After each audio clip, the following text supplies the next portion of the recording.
Gracias, presidente. Señor Fulton, ¿usted es docente universitario? Sí, señor, yo soy docente universitario, soy docente de la Universidad Santo Tomás, de la Universidad Libre, igualmente soy docente de la Defensoría del Pueblo, de la Unidad de Investigación Criminal de la Defensoría del Pueblo, y actualmente también me desempeño como conferencista en el programa de AID para creación del sistema penal acusatorio, tanto para Colombia, y he tenido la oportunidad de capacitar hace algunos años, unos 3 años, en Chiclayo y Trujillo con respecto al sistema penal acusatorio. Dígame, ¿usted ha tenido alguna sanción en su actividad como su actividad profesional? No, absolutamente ninguna, ni de tipo penal ni de tipo disciplinario.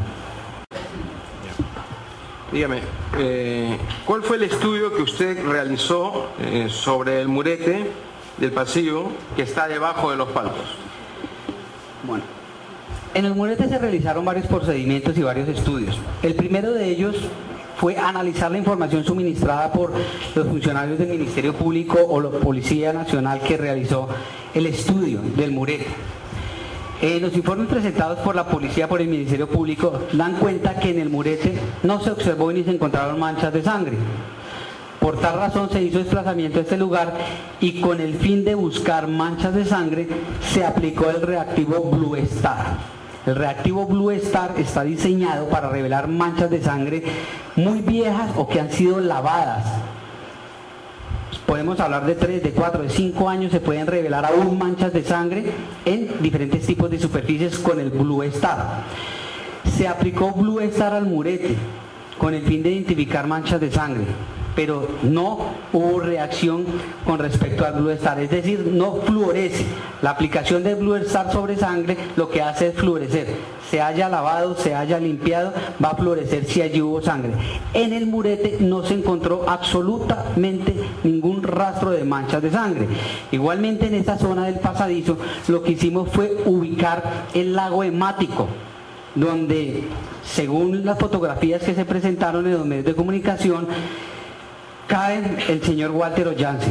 Allí se aplicó Blue Star y efectivamente en la aplicación del Blue Star en esta zona sí hubo reacción, como observamos en la fotografía número 3. Allí sí hubo reacción, pero en la fotografía número 4, en la aplicación de Blue Star, igualmente en esta fotografía no se observa ningún tipo de reacción. Se hicieron esos análisis con el fin de verificar si hubo contacto por transferencia, si algún cuerpo, si algún objeto tuvo contacto con el murete. Y se puede determinar, se puede concluir que allí no hubo ningún tipo de contacto por transferencia en cuanto a sangre. Dígame, ¿y esta aplicación del Blue Star a qué horas la hizo? La aplicación de Blue Star se realiza generalmente en las horas de la noche con el fin de observar mejor la luminiscencia que presenta el Blue Star. Como es oscuro, al aplicar Blue Star, si hay presencia de sangre, lo que hace es que fluorece, por eso se aplica en la noche. Antes de eso también se hace una observación en el día para buscar algún tipo de evidencia traza, llámese fibras, de pronto rasgaduras que se presentan en el muro, otro tipo de evidencia traza. ¿Usted pudo establecer sobre la base del trabajo que hizo en el murete si existe alguna evidencia de que algún cuerpo se golpeó en el murete? No, definitivamente no existe evidencia de haber presentado o haberse presentado un golpe de un cuerpo sobre el murete. No lo hay.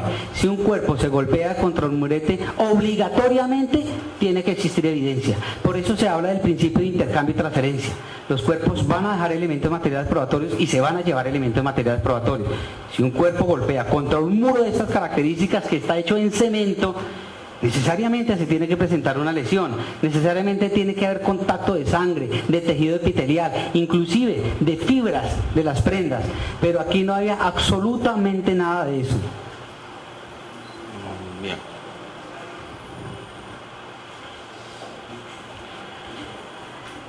Dígame usted,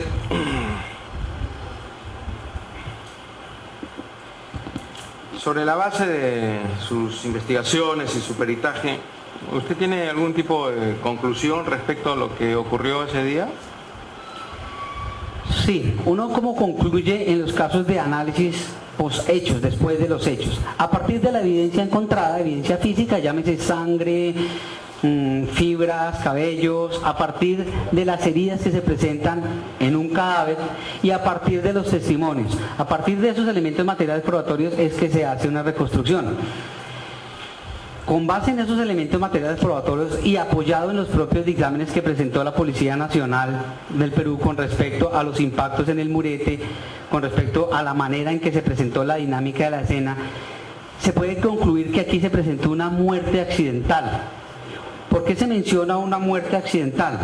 Si observamos la fotografía número 1, que nos muestra la distancia que hay, la trayectoria que hay entre el palco C-130 y en círculo la posible o la posición en que quedó el cadáver, si esta persona no hubiese caído por su propio peso, si se hubiera generado cierta fuerza, cierto mecanismo de empuje, la trayectoria parabólica de esta persona necesariamente hubiese impactado contra el murete.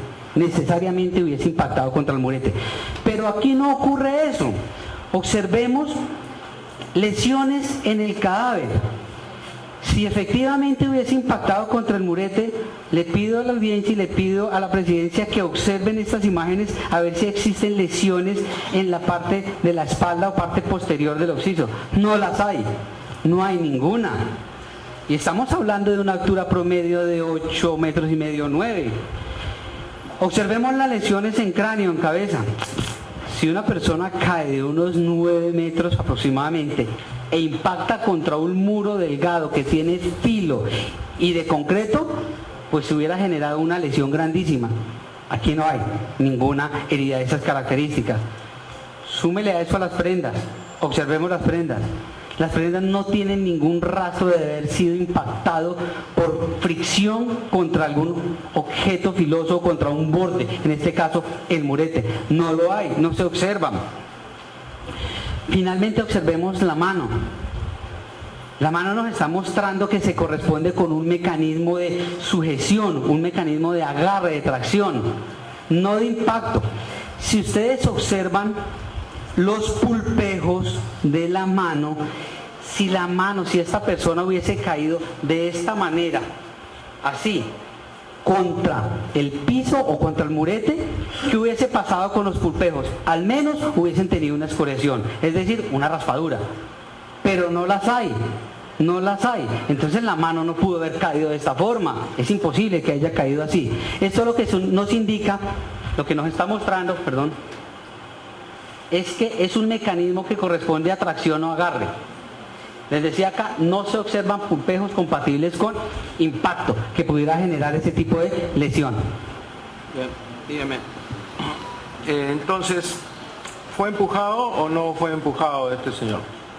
Según la evidencia analizada, elementos materiales probatorios, lugar de los hechos, dinámica, esto corresponde con una muerte de tipo accidental. No podría corresponder, mostrando nuevamente la escena, con una fuerza de empuje. No podría corresponder, porque esa fuerza de empuje obligatoriamente la víctima hubiera impactado contra el murete, lo cual podría hacer que cae al otro lado del murete con dirección hacia la grama, o hubiese quedado elementos materiales probatorios de impacto contra el murete. Por tal razón no lo hay.